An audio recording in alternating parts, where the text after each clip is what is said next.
ಕರ್ನಾಟಕದ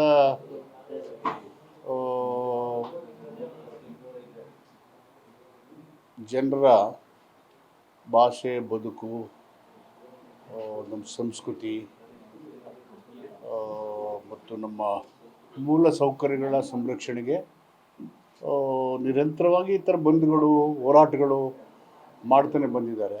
ಅದು ಪ್ರಜಾಸತ್ತಾತ್ಮಕ ಮಾಡೋದಕ್ಕೆ ಯಾರಿಗೂ ಬೇಕಾದರೂ ಅಧಿಕಾರ ಇದೆ, ಹಕ್ಕಿದೆ. ಇದು ಕಾನ್ಸ್ಟಿಟ್ಯೂಷನಲ್ಲಿ.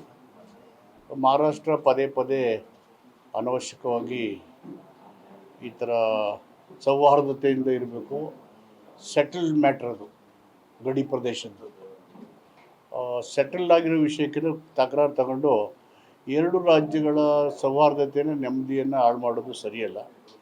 ವಾಟಾಳ್ ನಾಗರಾಜವರು, ಸಾರಾ ಗೋವಿಂದವರು, ಬೇರೆ ಬೇರೆ ಸಂಘಟನೆಗಳು ಬಂದ್ಗೆ ಕರೆ ಕೊಟ್ಟಿದ್ದಾವೆ.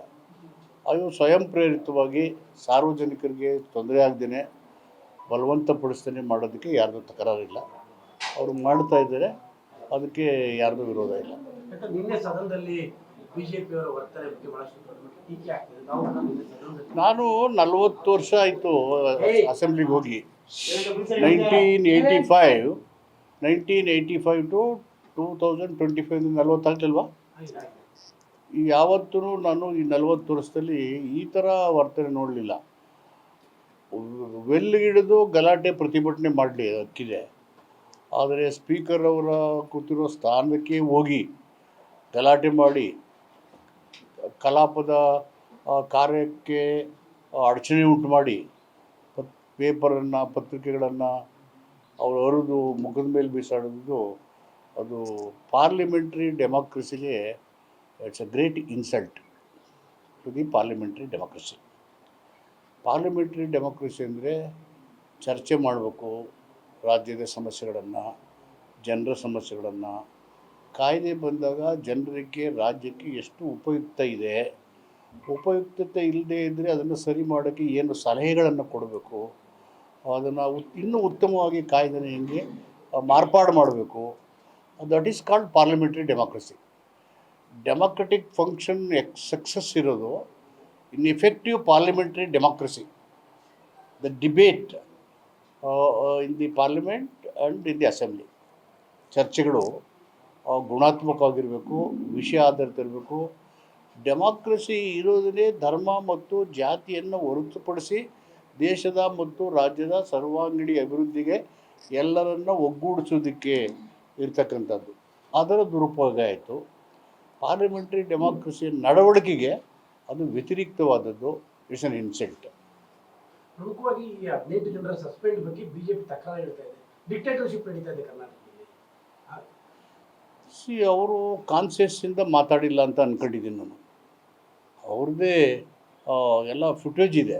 ಅವ್ರು ನೋಡಿದ್ರೆ, ನಾವು ನೋ ಕಾನ್ಫಿಡೆನ್ಸ್ ಮೋಷನ್ ಬಂದಾಗ ಯಡಿಯೂರಪ್ಪನವ್ರ ಕಾಲದಲ್ಲಿ ನಮ್ಮ ಮುಖ್ಯಮಂತ್ರಿಗಳು, ಅವತ್ತು ವಿರೋಧ ಪಕ್ಷ ನಾಯಕರು, ನಾನು ಸದಸ್ಯನಾಗಿದ್ದೆ. ನಮ್ಮ ಈ ಮಟ್ಟಕ್ಕೆ ಹೋಗಲಿಲ್ಲ, ಕೆಳಗಡೆ ನಿಂತು ನಾವು ಪ್ರೊಟೆಸ್ಟ್ ಮಾಡ್ತಾಯಿದ್ವಿ. Protest is allowed. ಆದರೆ ಇಡೀ ಕಾರ್ಯಕ್ರಮವನ್ನು ನಿಲ್ಲಿಸಿ, ಸ್ಥಗಿತಗೊಳಿಸಿ, ಸ್ಪೀಕರ್ ಸ್ಥಾನದಲ್ಲೇ ಅವರ ಇದಕ್ಕೆ ಹೋಗಿ ಅಡ್ಡಿಪಡಿಸುವಂಥ ಘಟನೆ 40 ವರ್ಷದ ಎಂದೂ ನಡೆದಿರಲಿಲ್ಲ. ಹೀಗಾಗಿ ನಮ್ಮನ್ನು ನೋಡ್ತಾರಲ್ವ ಜನ, ನಮ್ಮನ್ನು ಆಯ್ಕೆ ಮಾಡಿರೋ ಜನ, ಏನಪ್ಪ ಇವರು ಶಾಸಕರು ಅಂದರೆ ಹಿಂಗೆ. ಕರ್ನಾಟಕ ಒಂದು ಸುಸಂಸ್ಕೃತ ರಾಜ್ಯ, ಪ್ರಜಾಪ್ರಭುತ್ವಕ್ಕೆ ಬಸವಣ್ಣವರು ಬುನಾದಿ ಹಾಕ್ಕೊಟ್ರು ಅನುಭವ ಬಂಟದ ಮೂಲಕ. ಒಂದು ಸುಸಂಸ್ಕೃತವಾದಂಥ ರಾಜ್ಯ, ಒಳ್ಳೆಯ ಜನರಿದ್ದಾರೆ ಅನ್ನುವ ಅಭಿಪ್ರಾಯಕ್ಕೆ ಒಂದು ಕಪ್ಪು ಚುಕ್ಕೆ ಉಂಟು ಮಾಡಬೇಕು. ನಿನ್ನೆ ಮತ್ತು ಮೊನ್ನೆ ಗಲಾಟೆಯಲ್ಲಿ ಡಾಕ್ಟರ್ ತಾವು ಗಮನಿಸಿರ್ಬೋದು, ಹೊಡಿತೀರಾ, ಬರ್ತೀರಾ, ಈ ಥರದ ಪದಗಳು ಬಳಕೆನೇ. ಈ ಥರ ಭಾಷೆ ಪಾರ್ಲಿಮೆಂಟ್ರಿ ಲ್ಯಾಂಗ್ವೇಜಸ್ಸೇ ತೀರಾ ಕಳಪೆಯ ಗುಣಮಟ್ಟದಿಂದ ಕೂಡಿರುವಂಥವು. ವ್ಯಕ್ತಿಗತವಾದಂಥ ವಿಷಯಗಳು, ದ್ವೇಷಪೂರಿತವಾದಂಥ ಮಾತುಗಳು, ಮತ್ತು ರಾಜ್ಯಕ್ಕೆ ಮತ್ತು ಸಮುದಾಯಗಳಿಗೆ ಅನುಕೂಲ ಆಗದೇ ಇರತಕ್ಕಂಥ ಚರ್ಚೆಗಳು, ಇವು ನಮ್ಮ ಪ್ರಜಾಪ್ರಭುತ್ವವನ್ನು ನಿಜವಾಗ್ಲೂ ಕೂಡ ಅದಕ್ಕೆ ಧಕ್ಕೆ ಉಂಟು ಮಾಡ್ತಕ್ಕಂಥ ನಡವಳಿಕೆಗಳು. ಸೊ ಇದರಿಂದ ಪಾರ್ಲಿಮೆಂಟ್ರಿ ಡೆಮಾಕ್ರಸಿ ಚರ್ಚೆಗಳು ಎತ್ತರಕ್ಕೆ ಹೋಗಬೇಕು, ಅಧ್ಯಯನಗಳಾಗಿರಬೇಕು. ಇಲ್ಲದೇ ಸುಮ್ಮನೆ ಏನು ಬರುತ್ತೆ, ಅಲ್ಲಿ ಏನು ಸಿಗುತ್ತೆ ಅದನ್ನೇ ಮಾತಾಡೋದು. ಚಾರಿತ್ರ್ಯಹರಣ ಮಾಡೋದು, ವ್ಯಕ್ತಿಗತ ನಿಂದನೆ ಮಾಡೋದು, ಸೊ ಇವೆಲ್ಲವೂ ಪ್ರಜಾಪ್ರಭುತ್ವದ ನಡವಳಿಕೆಗೆ ಶೋಭೆ ತರುವಂಥದ್ದು. ಈ 18 ಜನರ ಸಸ್ಪೆಂಡ್ ಸರಿಯಾದ ಕ್ರಮ ಅಂತ ಇರಬೇಕು. ಸ್ಪೀಕರ್ಗೆ ಬೇರೆ ಆಪ್ಷನ್ ಇರಲಿಲ್ಲಲ್ಲ. There is no option for speaker. ಅದೆಲ್ಲ ನೋಡಿ ಅವರು ತೀರ್ಮಾನ ಮಾಡಿದ್ದಾರೆ. ಬೇರೆ ಬೇರೆ ರೂಲಿಂಗ್ ನೋಡಿದ್ದಾರೆ, ಕೋರ್ಟ್ಗಳ ತೀರ್ಮಾನ ನೋಡಿದ್ದಾರೆ, ಅವೆಲ್ಲ ನೋಡೇ ತಗೊಂಡಿದ್ದಾರೆ ಅದನ್ನು. ಯಾಕಂದ್ರೆ ನಿಮ್ಮ ಪಾರ್ಟಿ ಒಳಗಡೆ ಈಗ ಏನು ಹನಿ ಟ್ರ್ಯಾಪ್ ಬಗ್ಗೆ ಚರ್ಚೆ ಆಗ್ತಾ ಇದೆ. ರಾಜಣ್ಣ ಅವರು ಕೂಡ ಅದ್ರ ಬಗ್ಗೆ ಸೆಕ್ಷನ್ಲಿ ಕೂಡ ಮಾತನಾಡಿದ್ದಾರೆ.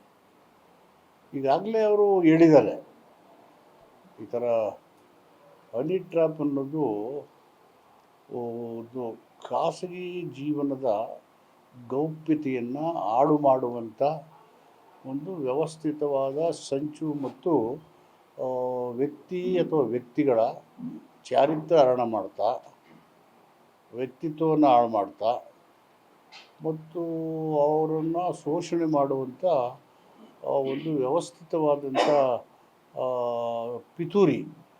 ಇದು ಈ ನಿನ್ನೆದೇ ಅಲ್ಲ, ದಶಕಗಳಿಂದ ಈ ಥರದ್ದು ಇದೆ. ದೇಶದಲ್ಲಿ ಭದ್ರವಾದಂಥ ಒಂದು ಕಾಯ್ದೆಯನ್ನು ತರಬೇಕು. ಏನು ಈಗ ಈ ಒಂದು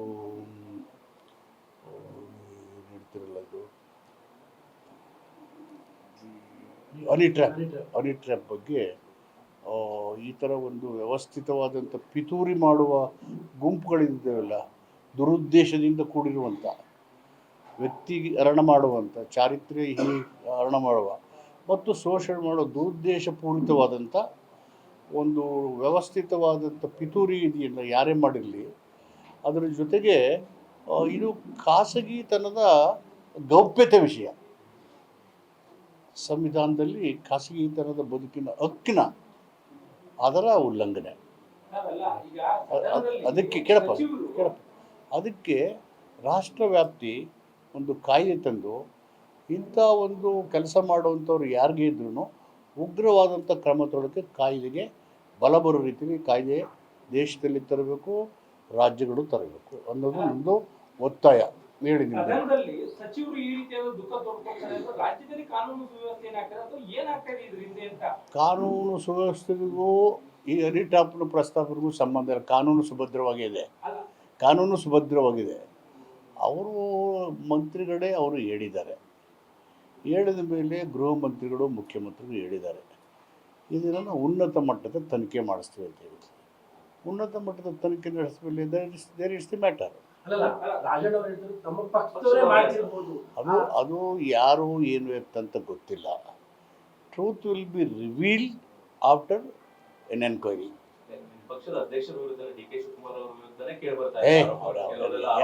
ಯಾರು ಹೇಳಿದ್ರಿ? ಯಾರು ಬಾಯಿಗೆ ಬಂದು ಹೇಳಿದವರೆಲ್ಲ ಈಗ ಮಾದೇವಪ್ಪ ಮಾಡಿದ್ದಾನೆ ಅಂದ ತಕ್ಷಣ ಅದು ಫ್ಯಾಕ್ಟ್. ಅದು through N enquiry the truth should be revealed. ಮುಖ್ಯಮಂತ್ರಿಗಳು ಮತ್ತು ಗೃಹ ಮಂತ್ರಿಗಳು ಹೇಳಿಕೆ ಕೊಟ್ಟಿದ್ದಾರೆ, ನಾವು ಉನ್ನತ ಮಟ್ಟದ ತನಿಖೆ ಮಾಡ್ತೀವಿ ಅಂತ. ಸೊ ಅದು ಯಾರು, ಏನು, ಹಿನ್ನೆಲೆ ಏನು, ಯಾಕಾಯಿತು, ಯಾರ್ಯಾರು ಭಾಗಿಗಳು ಅಂತ ತನಿಖೆ ಅಂತ ನನಗೆ ಗೊತ್ತಾಗಬೇಕು. ರಾಜಕೀಯ ವಿರೋಧಿಗಳನ್ನ ಅಣಿಯೋದಕ್ಕೆ ಈ ಥರದ ಪ್ಲಾನ್ ನಡೀತಾ ಇದೆ. ಈಗ ನಾನು ಪ್ರಾರಂಭದಲ್ಲೇ ಹೇಳಿದೆ, without mentioning anything and anybody.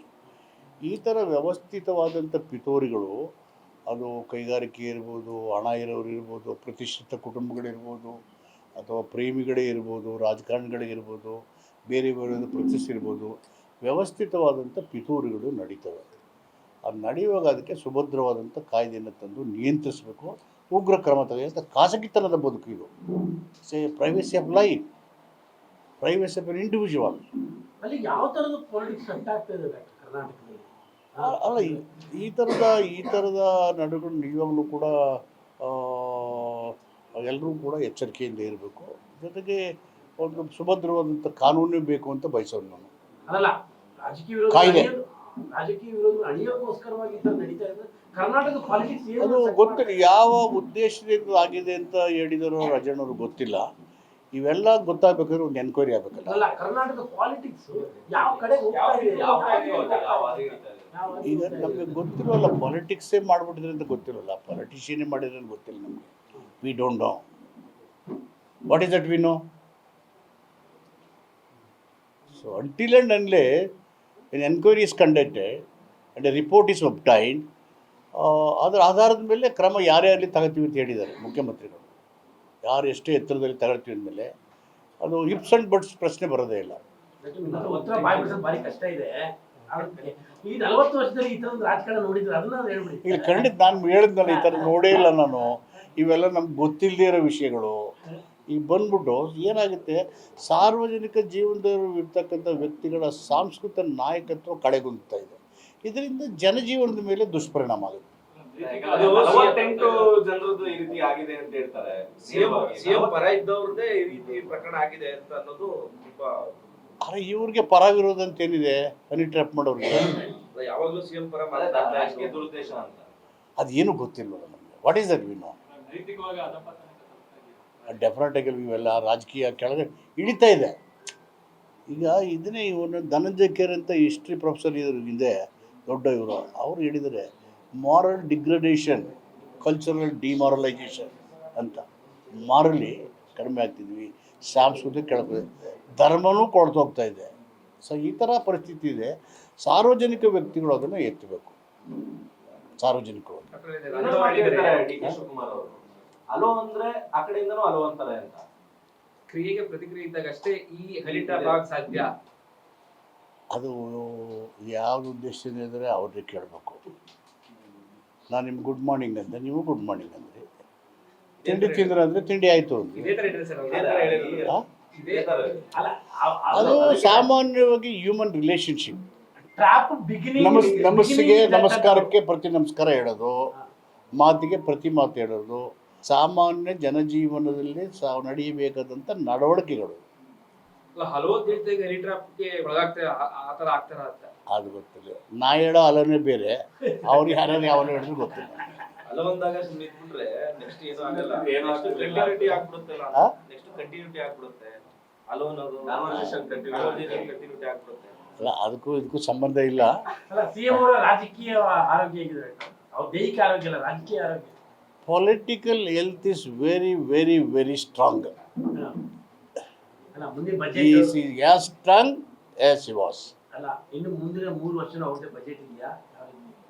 ಅವ್ರು ಚೀಫ್ ಮಿನಿಸ್ಟ್ರು, ಫೈನಾನ್ಸ್ ಅವ್ರ ಹತ್ರನೇ ಇದೆ. ಸಹಜವಾಗಿ ಫೈನಾನ್ಸ್ ಇರೋರು ಬಡ್ಜೆಟ್ ಮಾಡಿಸೋರು. ಅಲ್ಲ ಇನ್ನು 3 ವರ್ಷ 3 ಬಜೆಟ್ ಮಾಡ್ತಾರೆ. ಅಲ್ಲ, ಕಾಂಗ್ರೆಸ್ ಸರ್ಕಾರದ ಅವಧಿ ನೀವು 5 ವರ್ಷ ಅಲ್ವ, ಈಗ 2 ಆಯಿತು, ಇನ್ನು 3 ಇರ್ತದೆ.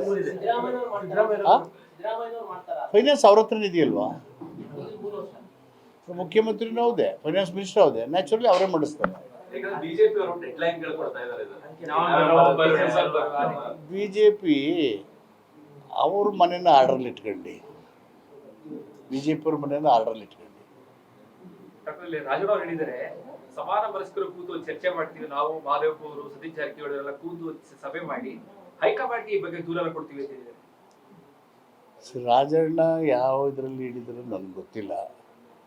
ಬಟ್ ಮುಖ್ಯಮಂತ್ರಿಗಳು ಸ್ಪಷ್ಟವಾಗಿ ಹೇಳಿದ್ದಾರೆ, ಗೃಹ ಮಂತ್ರಿಗಳು ಹೇಳಿದ್ದಾರೆ, ಉನ್ನತ ಮಟ್ಟದ ತನಿಖೆ ಮಾಡಿಸ್ತೀವಿ, ಯಾರೇ ಆಗಿದ್ರು ಶಿಕ್ಷೆ ಕೊಡ್ತೀವಿ ಅಂತ ಹೇಳಿದ್ಮೇಲೆ ಮುಗೀತಲ್ಲ. ಆಫ್ಟರ್ ದಟ್ ಇನ್ಸಿಡೆಂಟ್ ಮಾತಾಡಿದ್ರ ರಾಜಣ್ಣ ಅವರು? ನೀವೆಲ್ಲ ಮಾತಾಡಿ ಇಲ್ಲ ಅವೆಲ್ಲ ಫ್ರೆಂಡ್ಸ್ ಅಲ್ವಾ? Congress MLAs, ministers and workers and we are all friends. So much you are all my good friends. ಅಲ್ಲ ರಾಜಣ್ಣ ಅವರು ಹಿಂದೆ ಇದ್ದಂತ ಅಗ್ರೆಸಿವ್ನೆಸ್ ಕೂಡ ಕಳೆದ 2 ದಿನಗಳಿದ್ದಂತಹ ಆ ಒಂದು ಅಗ್ರೆಸಿವ್ ಕಾಣ್ತಾ ಇಲ್ಲ. ರಾಜಣ್ಣ ಅಗ್ರೆಸಿವ್ನೆಸ್ನ ಕಡಿಮೆ ಮಾಡ್ಕೊಳ್ಳಲ್ಲ. Is an aggressive man. ಯಾಕೆ ಅಗ್ರೆಸಿವ್ ಅಂದರೆ ತುಳಿತುಕೊಳಗಾಗಿರೋ ಸಮಾಜದಿಂದ ಬಂದಿರೋರು ಸಹಜವಾಗಿ ಅಗ್ರೆಸಿವ್ ಇರ್ತಾರೆ. ಅಗ್ರೆಸಿವ್ನೆಸ್ಸು ಯಾರ್ದು ವಿರೋಧ ಮಾಡೋಕ್ಕೂ ಎದುರಿಸೋಕ್ಕಲ್ಲ. ಸಹಜವಾದಂಥ ಸಾಮಾಜಿಕ ವ್ಯವಸ್ಥೆ ವಿರುದ್ಧವಾದ ಸಿಟ್ಟಿರ್ತದಲ್ಲ, ಅದರಿಂದ ಅಗ್ರೆಸಿವ್ ಇರ್ತಾರೆ. ಪೊಲಿಟಿಕಲಿ ಸಿಎಂ ಈಗ ನಾವು ಸಾಮಾಜಿಕ ವ್ಯವಸ್ಥೆ ನೋಡಿದಾಗ ತಡಸ್ಥಳದಿಂದ ಬಂದಿರ್ತೀವಿ. ಅವ್ರು ನಮಗಿಂತ ಕಳಪೆ ಇರೋರು ಈ ತಡಸ್ಥಳದವರು ಅಂತೇಳಿ ಸಾರ್ವಜನಿಕವಾಗಿ ನಮ್ಮ ಪ್ರವೇಶ ಇರೋದಿಲ್ಲ, ಅಥವಾ ಅವ್ರಿಗಿಂತ ಸ್ಥಾನ ಮಾಡಿ, ಆವಾಗ ಆ ವ್ಯವಸ್ಥೆ ವಿರುದ್ಧವಾದಂಥ ಸಾತ್ವಿಕವಾದಂಥ ಸಿಟ್ಟಿರ್ತದೆ ಈ ವರ್ಗಗಳಿಗೆ. ಗುಣಾತ್ಮಕವಾದಂಥ ರಾಜಕೀಯ ನಾಯಕತ್ವ ದೇಶದಲ್ಲಿ ಬರಬೇಕು. ಧರ್ಮ ಮತ್ತು ಜಾತಿಯನ್ನು ರಾಜಕಾರಣದಿಂದ ಪ್ರತ್ಯೇಕಿಸಿ ಸಂವಿಧಾನದ ವಿಷಯಗಳು ಮುಂದೂಡಿಕೆ ಬಂದು ಅದರ ಆಶಯಗಳು ಜಾರಿಯಾಗಬೇಕು. ಅದಕ್ಕೆ ನಾವು ಜಾತ್ಯತೀತವಾದ ಸಮಾಜವಾದದ ಸಿದ್ಧಾಂತ ಇರ್ತಕ್ಕಂಥ ಸಂವಿಧಾನ ಕೊಟ್ಟರು ಅಂಬೇಡ್ಕರ್ ಅವರು. ಅದನ್ನು ಚರ್ಚೆ ಮಾಡಿ ಅಂದರೆ ಅಂಬೇಡ್ಕರ್ ಸೋಲಿಸಿದ್ರು, ಅಂಬೇಡ್ಕರ್ಗೆ ಜಾಗ ಕೊಡಲಿಲ್ಲ ನಾವು. ಆಮೇಲೆ ಮುಸ್ಲಿಮರಿಗೆ 4% ಕೊಟ್ಬಿಟ್ರು. ಜಸ್ಟಿಸ್ ರಾಜೇಂದ್ರ ಸಾಚಾರ್ ಅವರ ಸಮಿತಿ ಮಾಡಿದರು, ದೇಶದಲ್ಲಿ ಮುಸಲ್ಮಾನರ ಸ್ಥಿತಿಗತಿಗಳು ಹೇಗಿದ್ದೇವೆ ಅಂತ. ಅವರು ಚೀಫ್ ಜಸ್ಟಿಸ್ ಜಮ್ಮು ಕಾಶ್ಮೀರದಲ್ಲಾಗಿದ್ದರು. ಅವರು ಅವರ ಸ್ಥಿತಿಗತಿಗಳನ್ನು ಅಧ್ಯಯನ ಮಾಡಿ 90% ಮಕ್ಕಳು SSLCನೇ ಓದಿಲ್ಲ ಅವರು. ಅದಕ್ಕೆ ಅವರಿಗೆ ಆರ್ಥಿಕ ಶೈಕ್ಷಣಿಕವಾದಂಥ ವಿಶೇಷ ಸವಲತ್ತುಗಳನ್ನು ಕೊಟ್ಟು ಮೇಲೆ ಎತ್ತಬೇಕು ಅಂತ ಅನೇಕ ರೆಕಮೆಂಡೇಶನ್ ಕೊಟ್ಟಿದ್ದಾರೆ. ಸೊ ಅವರು ನಮ್ಮ ದೇಶದ ಪ್ರಜೆಗಳಲ್ವಾ. ನಾವು 140 ಕೋಟಿ ಜನರು ಭಾರತೀಯರೇ, ಅದರಲ್ಲಿ ಸಿಖ್ ಇದ್ದಾರೆ, ಬೌದ್ಧರಿದ್ದಾರೆ, ಮುಸ್ಲಿಮ್ಸ್ ಇದ್ದಾರೆ, ಎಲ್ಲ ಇದ್ದೀವಿ, ಹಿಂದೂಗಳಿದ್ದೀವಿ, ಎಲ್ಲರೂ ಇದ್ದೀವಿ. ಡಿಫ್ರೆನ್ಸಸ್ ಏನಿದೆ? ಸಭೆಗೆ ಹೋಗ್ತೀರಾ? ಈ ವಿಚಾರವಾಗಿ ಒಂದು ಸಭೆ ಕರೆದಾಗ ಸಮಾನ ಮನಸ್ಕರ ಸಭೆಗೆ ಈ ಥರದ ಸಮಾವೇಶ ಅಥವಾ ಚರ್ಚೆ ಬರೋದೇ ಇಲ್ವಲ್ಲ. ಇದನ್ನು ಪ್ರತಿಯೊಬ್ಬರು ಚರ್ಚೆ ಮಾಡುವಂಥ ಸಬ್ಜೆಕ್ಟ್ ಅಲ್ವೇ ಇಲ್ಲ. When the chief minister, the home minister made their stand clear in the both the houses of the assembly, highest ಇದರಿಂದ ಎನ್ಕ್ವೈರಿ ಮಾಡ್ತೀವಿ, ಕ್ರಮ ತಗೋತೀವಿ ಅಂದಮೇಲೆ where is the question of discussing separately. ಕೊನೆಯದಾಗಿ ಸಿದ್ದರಾಮಯ್ಯ ಅವರ ಅಂದರೆ ಭಾಳ ಹೆಚ್ಚಾಗಿ ಸಮರ್ಥನೆ ಮಾಡ್ತಿರೋ ಟಾರ್ಗೆಟ್ ಏನಾದ್ರು ಆಗ್ತಾ ಇದ್ದಾರೆ? ಇಲ್ಲ, ಆ ಥರ ಅನ್ಸೋದಿಲ್ಲ ನಮಗೆ, ಹಾಗೇನು ಅನಿಸಲ್ಲ. ಕೆಲವ್ರಿಗೆ ಇರ್ಬೋದು, ಹೊಟ್ಟೆ ಕಿಚ್ಚು ಇರ್ಬೋದು, ಆದರೆ ಆ ಕಾರಣಕ್ಕೇ ಏನು ಮಾಡಿದ್ರೆ ನಮ್ಮನ್ನು ಮುಗಿಸ್ಬಿಡ್ಬೇಕಾಯ್ತಲ್ಲ ಭಾಳ ಹಿಂದಿನೇ. ಆಗಲ್ಲ ಅಂತ ಇರ್ಬೋದು, ಅದು ಆಗಲ್ಲ ಅಂತ ಟ್ರೈ ಮಾಡ್ತಾ ಇಲ್ವಾ ನಿಮಗೆ? ಆ ಥರ ಏನು ಆ ಥರ ಅನ್ಸಲ್ಲ ನಮಗೆ. We're all one, we're all united. ಅಲ್ಲ, ಹೊಟ್ಟೆ ಕಿಚ್ಚು ನಿಮ್ಮ ಪಾರ್ಟಿಯಲ್ಲಿ ಇದೆಯಾ, ಹೊರಗಡೆ ಇದೆಯಾ ಅಂತ? ಇಲ್ಲಿ ಇದು ಒಂದು ವ್ಯವಸ್ಥಿತವಾದ ಕುತ್ಸಿತ ಮನಸ್ಸು. ಟು ಡಿಫೇಮ್, ಇಮೇಜ್ ಟಾರ್ನಿಷ್ ಮಾಡೋದು, ಕ್ಯಾರೆಕ್ಟರ್ ಅಸೆಸ್ಮೆಂಟ್ ಮಾಡೋದು, ಅದೊಂದು ವ್ಯವಸ್ಥಿತವಾದಂಥ ಕುತ್ಸಿತ ಮನಸ್ಸು. ಅದು ಯಾರೇ ಇರ್ಬೋದು. ನಿಮ್ಮನ್ನು ಟಾರ್ಗೆಟ್ ಮಾಡೋ ಪ್ರಯತ್ನ ಆಗಿತ್ತ ಸರ್? ಅದು ಯಾರ್ಯಾರು ಏನೇನು ಮಾಡಿದ್ರೆ ನಂಗೆ ಗೊತ್ತಿಲ್ಲ. ನಾನಂತೂ ಕ್ಲಿಯರ್ ಆಗಿ ಆರಾಮಾಗಿದ್ದೀನಿ. ನಾನು ಸಿಕ್ತದಲ್ಲೋ ಆಯ್ ಅಂತ ಹೇಳ್ತೀನಿ. ಅಲ್ಲ, ಯಾಕಂದ್ರೆ ಸಿದ್ದರಾಮಯ್ಯ ಅವ್ರನ್ನ ಸಮರ್ಥನೆ ಮಾಡ್ಕೊಳ್ಳೋದು ನೀವೇ ಫ್ರಂಟ್ ಲೈನ್, ಹಾಗಾಗಿ ಕೇಳ್ತಾ ಇದ್ದೀವಿ. ಸಮರ್ಥನೆ ಅಥವಾ ಅಂಧಾಭಿಮಾನ ಹೊಗಳಿಕೆಗೆ ನಾನು ಒಳಗಾದವನಲ್ಲ, ಅದು ಮಾಡೋದು ಇಲ್ಲ. ಸೊ ಫ್ಯಾಕ್ಟ್ಸ್ ಇರ್ತದಲ್ಲ, ವಿಷಯಗಳು, ಸೈದ್ಧಾಂತಿಕ ನಿಲುವುಗಳು, ಕಾರ್ಯಕ್ರಮಗಳು, ಅವು ನನ್ನ ಮನಸ್ಸಿಗೆ ಸರಿಯಾಗಿದ್ದಾವೆ ಅಂದರೆ, ಸಂವಿಧಾನದ ಆಶಯಕ್ಕೆ ಅನುಗುಣವಾಗಿದ್ದಾವೆ ಅಂದರೆ ಖಂಡಿತವಾಗಿ ಸಿದ್ದರಾಮಯ್ಯನವರು ಸೇರಿಸಿ ಯಾರೇ ಮಾಡಿದ್ರೂ I will stand by such decisions. G Kannada news ಈಗ ನಿಮ್ಮ ಮನೆಯಲ್ಲೇ ನೋಡಿ, ಎಲ್ಲ ಕೇಬಲ್ಗಳಲ್ಲಿ ಈಗ ಲಭ್ಯ.